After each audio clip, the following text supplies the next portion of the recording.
Maintenant, les risques de disparition.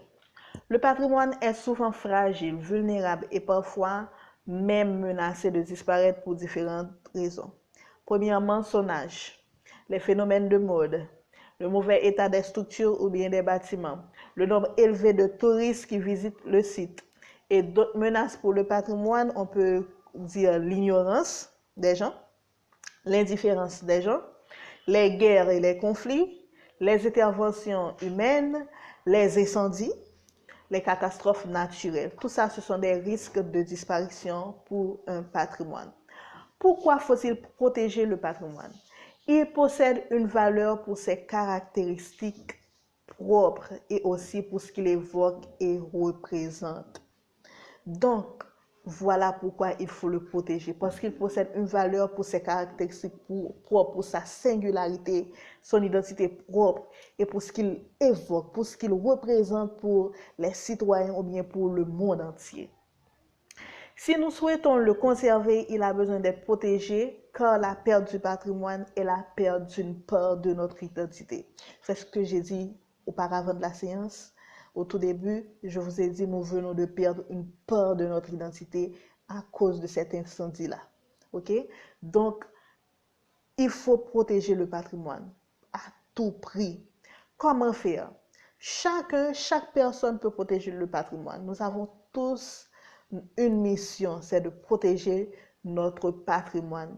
Mais comme le patrimoine, c'est un bien collectif, il importe aussi que des organismes publics le protègent.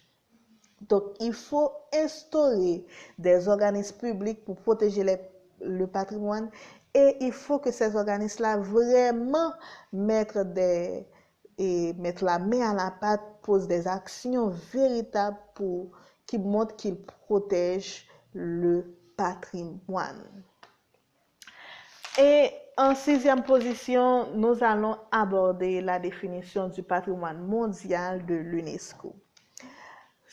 Le patrimoine mondial de l'UNESCO désigne un ensemble de biens culturels et naturels présentant un intérêt exceptionnel pour l'héritage commun de l'humanité. Actualisé chaque année depuis 1978 par le Comité du patrimoine mondial de l'UNESCO. Donc, un site qui a été classé comme patrimoine mondial de l'UNESCO, c'est parce qu'il désigne un intérêt exceptionnel pour l'héritage commun de l'humanité. Donc, vous voyez, nous avons perdu un des patrimoines mondiaux de l'humanité. Est-ce que nous pouvons penser à reconstruire ça? Est-ce que ça aura la même valeur? Je ne pense pas. Selon l'UNESCO, ce qui rend exceptionnel le concept du patrimoine mondial est son application universelle. Les sites du patrimoine mondial appartiennent à tous les peuples du monde. C'est pas à toi. Ok, c'est pas ta propriété privée. Dès que le site a été déclaré patrimoine mondial, cela appartient à tous les peuples du monde, sans tenir compte du territoire sur lequel ils sont situés. Donc, ce qui vient de se passer là, donc, on a à rendre compte au monde entier, à l'humanité.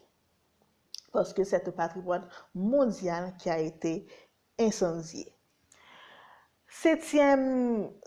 Et le dernier point que nous allons aborder, je vais faire une lecture pour vous de l'extrait de la conservation du patrimoine culturel, une course contre le temps de Philip Ward de Getty Conservation Institute en 1986.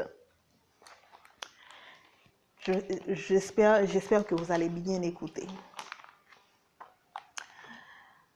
À quoi bon préserver les choses du passé? Que nous importe à quoi ressemblait le tyrannosaure? Les peintures et les sculptures ont-elles le moindre effet sur notre vie? Est-il vraiment important pour nos enfants d'entendre les craquements de bateaux de bois? Oui, tout cela compte, car ce sont là les souvenirs du progrès de l'humanité.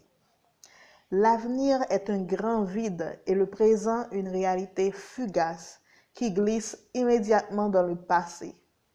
Notre patrimoine est tout ce que nous savons de nous-mêmes.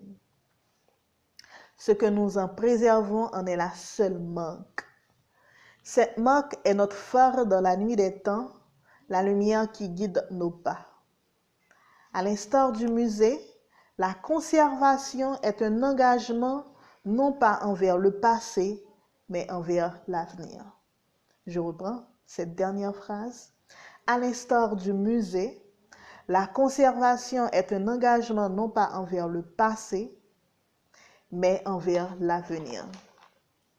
Donc, chers enfants, chers parents, qui que vous soyez qui regardez ma séance aujourd'hui, j'espère que vous allez prendre l'engagement de conserver, de protéger notre patrimoine.